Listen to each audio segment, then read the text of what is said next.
Our stuff today is a 3D printed slingshot with special ergonomics and a magazine full of slingshot ammo, which one is also 3D printed.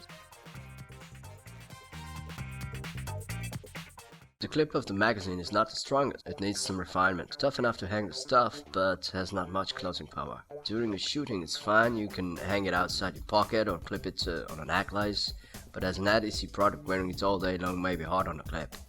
The magazine is flexible. There is a clip, a loader and a dispenser tip. It may be quite handy for an outdoor shooting session.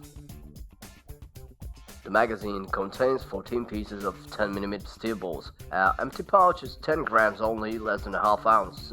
When loaded is around 70 grams or 2.5 ounces. There is a mark of 10 ball. Since it comes from a printing company, there is no banding, no pouch or ammo. I'd like to use my own band cuts, but if this order is a gift, it may need some preparation. The slingshot is surprisingly light, the surface feels soft, it is granular and slightly porous. The grip is secure, there are no sharp edges, the form is pretty unusual but solid and recognizable. This one's directly designed for hazardous printing. If you check the fork tips, you may see some small stabs as they're trying to flow with the curvature. After 2 or 3 sessions, the frame is getting dirty. It's washable, but some dirt remains. On the other side, you can dye it with acrylic paint, even sanding. Paint can close the pores. Finger grooves are placed correctly, but not absolutely necessary.